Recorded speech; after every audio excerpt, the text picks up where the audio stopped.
really look at them and I'll be like, okay, so I'm a vegan, and they'll be like, okay, whatever, I'm gonna cook her some vegan shit in an egg pan, but I'm also definitely allergic to eggs. Oh, cross that out, can't do the egg pan. Usually find that I'm usually the buzzkill at restaurants that are not vegan because I can't usually eat anything. I am currently at 560 subscribers on YouTube, which I think is amazing. Today's date is January 10th. If I reach 600 subscribers by January 17th, I will post a video for January 18th, so literally a week from now. And what makes this even better is I will post a video on something that I've been wanting to film for the longest time, but I just never knew how to approach this topic. If I to be honest with you, I still don't know how to approach it, but I'm gonna write out a script for this because I really think I should talk about this because I feel like a lot of people will also be able to relate to me. I'm only going to be talking about my experience in this video, but I'm just trying to be open with you guys because I think you guys know me by now. I'm pretty open. So please subscribe to my channel if you haven't already. I don't remember what I said. Okay. I became a vegan the 1st of January last year, and today's date is January 10th. Okay. I will be a vegan for the rest of my life, for those of you wondering. And after watching this video, I hope it explains why. I just came across this notebook. I was sitting on my dining table and I was looking through it and I was like, oh, maybe I should talk about this because it's relevant to veganism. So basically last semester I took this one course and it was called Sociology of Food and Eating. And we actually had to write a final paper. I forgot how much it was worth. I think it was 30%. I managed to get an A on that paper because when he told us about the final paper, he told us about this around November. And November was also the month where I got my infusion. And I wasn't feeling too happy about it either. I was going through some things with that. And I knew exactly what I wanted to talk about for this paper. So I knew I'd be able to kill this paper. And basically when I went to his office, guys, I wasn't like, oh, do you like this thesis? Guys, not with Pri. With Pri, she literally has a script for every goddamn thing. I literally have a script in here. So many, why do I have my Sunnybrook envelopes everywhere? I swear to you, it's like my life is at the hospital. Okay. Basically, he also told us how we had to come up with a thesis. And he told us how, the best ways to write theses. Thesis. What's the plural of thesis? There's not, right? Because you just can only have one thesis in a paper, so there's no plural for a thesis because there will be two theses and then that just wouldn't make any sense. So that's why theses isn't a word, and that's why thesis is just thesis because a paper only consists of one thesis and not two theses. I don't even know what I'm saying, okay? So basically, I came up with a thesis, and because I wasn't sure what my professor would have thought about this thesis, I went to talk to him during his office hours, and when I went to go talk to him, I obviously had brain fog again. And you know what? I was prepared for this moment because I knew it was going to happen. So what I did was I actually wrote a script out for him. I wrote a page over here, and even a page over here of a script. And basically what happened was when I walked in, he was like asking me, he goes, oh, what did you need help with? And I was telling him, I was like, I came up with a thesis, but the thing is, I tend to lose my train of thought a lot. So I kind of wrote out a script. So is it okay if I read the script out to you? And I'll even mention what my thesis is. And then after I'm done talking, can you tell me if this thesis sounds stupid as to where I'm even kind of like my script kind of talks about where my thesis developed from. So if you can listen to me talk about my progression of where my thesis developed from, it'd be nice. Guys, I didn't even know what the hell I was saying to him, but he knew I knew what I was talking about because I had a shitload of writing in my book. So he smiled at me and he goes, honestly, go for it. So the thesis I came up with was, in addition to pharmaceuticals, diet is also a significant contributor to heal chronic diseases. I wrote like 8 pages on my thesis. You know what? I got an A on this paper, so...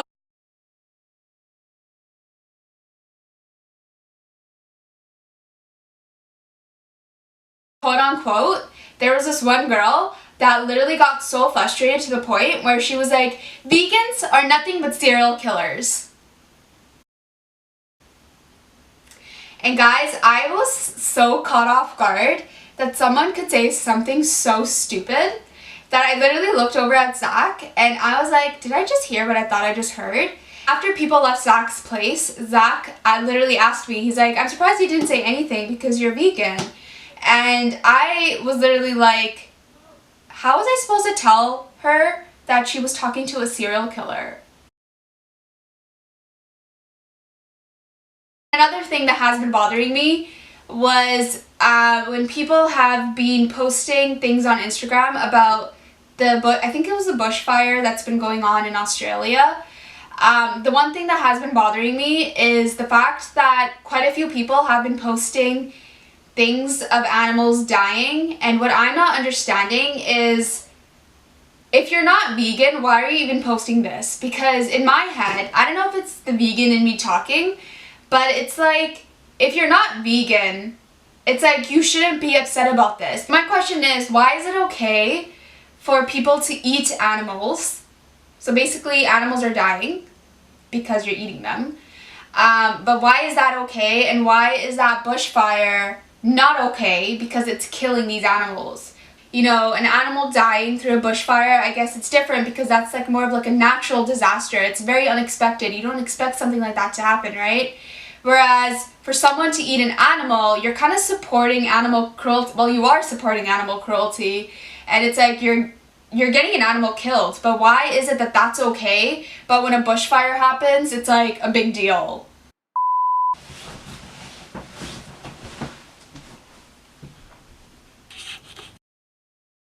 Those of you who are not vegan, this is not to make you feel bad. Honestly, I personally do feel like everyone is entitled to their own decisions that they make with their life. Like, you don't have to be a vegan, but I mean, it'd be nice if you were, because you wouldn't be supporting animal cruelty.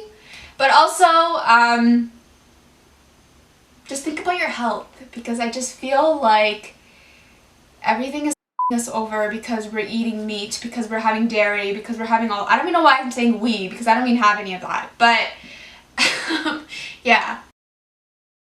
I remember in that course I was just talking about in the sociology of food and eating, our professor was talking about veganism, but then he was also talking about how cows were milked, and he showed us a video.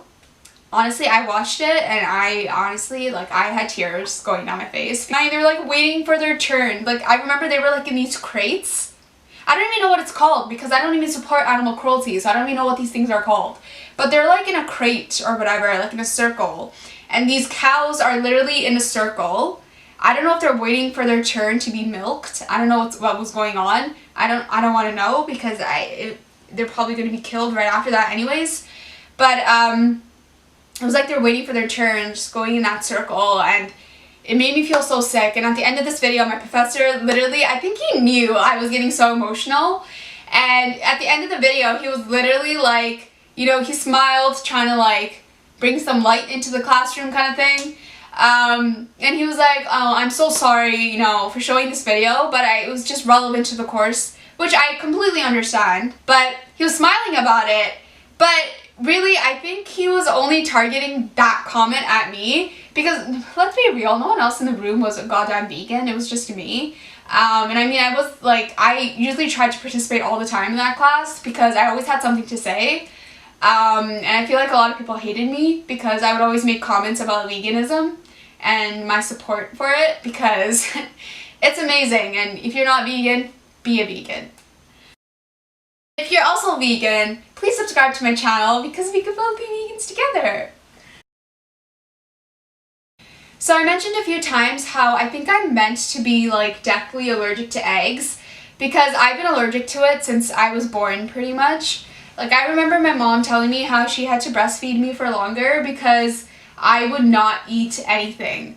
And you know why? It was probably because I was being fed baby food with eggs in it.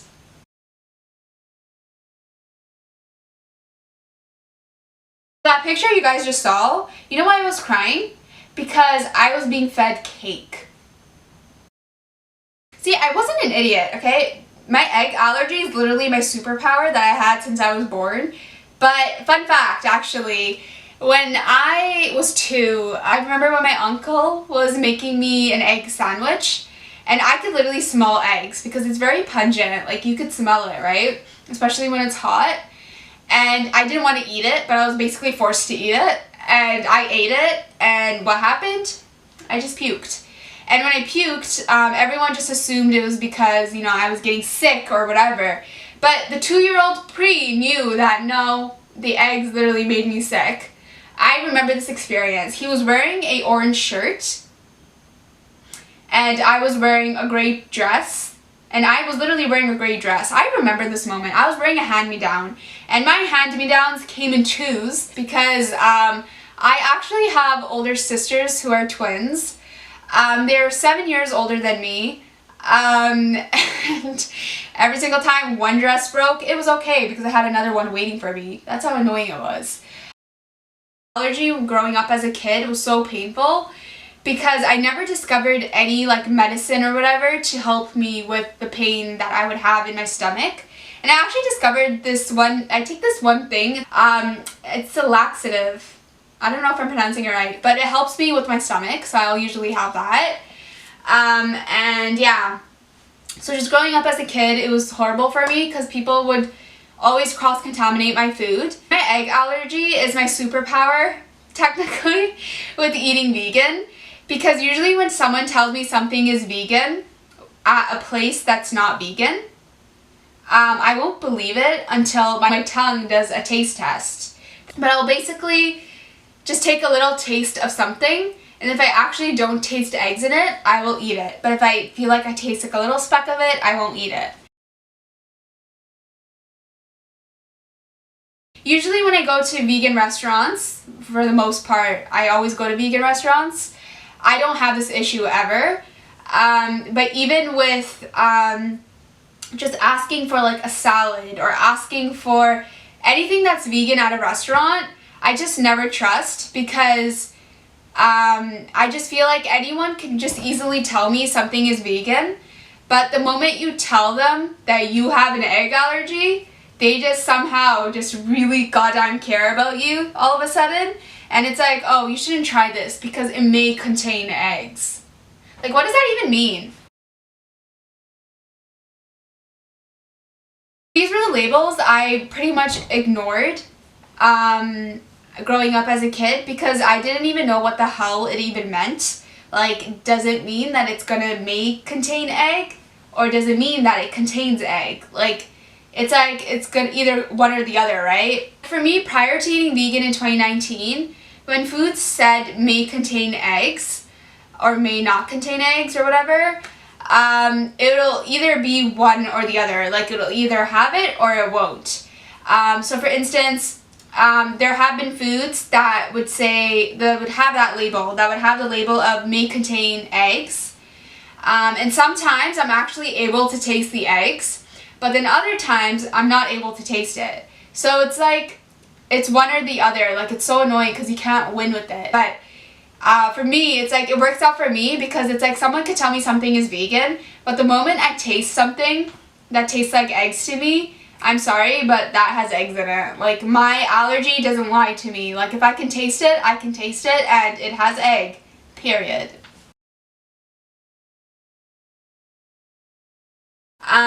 So this is something I wanted to talk about because I feel like many of us vegans are fooled by people and we just don't realize.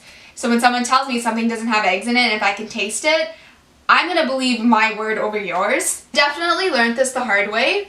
Don't expect your food to be vegan if you're not getting the food from a vegan place. I definitely learned this the hard way, especially last year, because I remember when me and Zach went to A&W's, I don't usually go to fast food places because they usually almost always have eggs in it, or meat. But basically when me and Zach went to A&W's, you know, there was like this, I think it was a Beyond Meat burger, or it could have been like a Beyond Meat patty. What's so annoying about this was I had this perception that this entire burger was Beyond Meat and like there's no meat, and which I guess the entire burger was Beyond Meat, but they also called it vegan, and that's what really annoyed the living crap out of me, because there was no meat in that burger. Yes, that was right. There was no milk or dairy or whatever. Or maybe there was. I don't even know, because I don't have a dairy allergy to even tell me that. But there was eggs, and the eggs actually came from the bread. The bread that's actually used to make this burger had eggs in it. And I remember when I ate it, like I literally took a big bite out of it too, because I was so convinced. This is like the very first time, like around the first week of being vegan, I had this burger when I was with Zach, and I was so quick to react to the eggs being in the goddamn burger. There was no eggs in the burger, but the bread had eggs in it. And I don't know why they called this burger vegan, or maybe they called this burger the Beyond Meat. I don't remember what it was called. Zach was telling me how, you know, I wouldn't be able to taste eggs in it because it's Beyond Meat, it's whatever, you know, you won't be able to taste anything because it's vegan. And what was so annoying for me was that I actually took the biggest bite out of this burger, you know, so convinced that this wasn't going to have eggs in it and that it was going to be completely vegan. But it wasn't, because I was able to taste the eggs. And the moment I was able to taste the eggs, Zach looks at me and he goes, "Pri, are you okay?" And I was like, "Zach, this has eggs in it." And he goes, "What are you talking about? This is Beyond Meat." And I was like, "It's Beyond Meat, but it's not Beyond Egg. Like, I could taste the goddamn egg." And I honestly got into this argument with Zach because I was like, honestly, my egg allergy, okay? My egg allergy is always there for me. You'll tell me when something has eggs in it, and if it has eggs in it, I'm gonna believe that because I can taste it. And I literally got so emotional at this point because I was literally talking about it as if it was a person. I was so ridiculous. But yeah, that's my egg allergy for you. After I calmed down after like the 5 minutes, I was telling Zach, I was like, the patty probably doesn't, like, it has no animal, okay, but what's to say that this bread doesn't have any eggs in it? And he looked at me and he was like, I think he realized I was onto something, and he was like, okay, maybe you're right, kind of thing. So he's like, okay, are you okay? And I was like, I will be, I think. I mean, I swallowed it already, so there's nothing I can really do right now. So A&W's was just like a big no-no for me. I just feel like fast food places just don't work for me. And it's pretty annoying because quite a few places, you know, they'll say something is vegan, and then the moment I literally tell them I'm deathly allergic to eggs is the moment they will literally be like, "Oh, well, this may or may not be vegan." And it's like, why couldn't you start with that from the beginning? Like, why are you calling something vegan when you don't even know if it's vegan? Like, my egg allergy is the only way I can get people to tell me the truth about if their food has eggs in it. And it's so annoying because now I just feel like I'm gonna have to be like, yeah, I'm a vegan, I'm definitely allergic to eggs, I'm lactose intolerant, and I'm not actually, but I'm just saying that. And what's the other thing? Meat. Well, with meat, I guess I'll never know. I find that I think I'm noticing this more since being vegan. I actually feel like acne is caused by dairy, and I feel like dairy really screws you over on this and screws so many people over, because I know in high school especially, a lot of people go through that acne phase, but I feel like a lot of people went through that acne phase because they were consuming a lot of dairy. And for me, I never ever had an acne phase, and I honestly feel like it's because I was I was never much of a dairy consumer. Zach tells me from time to time again how when he first met me, it was in August of 2018, he was telling me how I wasn't walking that great, like I was pretty bad, and even till this day, like he tells me how much better I'm doing now, and it's crazy because I just feel like my physical development has improved because of eating vegan and just eating better and just being more mindful about this kind of stuff. With my multiple sclerosis, I found that prior to going vegan, every single time I would consume meat or every single time I would consume a food that had dairy in it, I found that my vision would instantly shake like crazy. And it does shake sometimes right now even, but it's very minimal. Like, I'm able to tolerate this. But when I would have meat, when I would have dairy, I started to notice that I wasn't doing too great. Like, I just felt like my body was like deteriorating even further, and I just hated it so bad. Like, just a few days ago actually, on January 3rd, I got sick. And when I got sick, for those of you who have multiple sclerosis, you may be able to relate to me, I don't know. Get sick, it's scary. Because when I get sick, I pretty much go blind. Because pretty much, I got sick on January 3rd of this year. And fun fact actually, I have not been sick once last year since being vegan. I had like a runny nose here and there, but that was it. But in terms of being sick, it never happened last year. But basically, whenever I'd consume meat or anything with dairy in it, I would be able to notice my vision shake like crazy. I didn't consume any dairy products, any meat, or any of that. I've been vegan since January 1st of 2019. But yeah, just eating vegan, like, I feel so good. Like, I don't ever feel so full. Like, I'll feel full, like, after eating a lot, but I don't feel sick. A lot of people just like to assume that, you know what, Pri is skinny and Pri is tiny because she's a vegan. But it's really funny to me because I just feel like people like to assume that because they just want to assume all the negative things about veganism just so that they don't have to eat vegan. I also feel like I have a fast metabolism, so veganism has nothing to do with my weight. If I'd be honest with you, I should be eating more, but that's me, that's my fault. That's because I'm not eating more.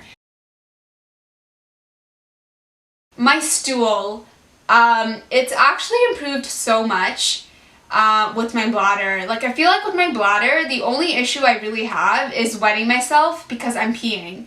But in terms of my stool, it's like, it really depends on what I eat. So being vegan actually has been helping me a lot with my stool.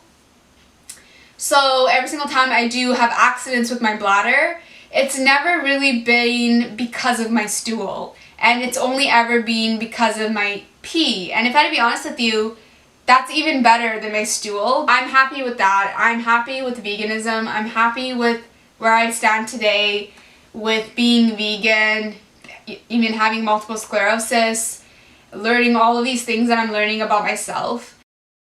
Second semester actually starts next week, and I actually do graduate very soon. I will be done the beginning of April, but I'm just fingers crossed. I hope it all goes well and I could finish 5 more courses and I'm set.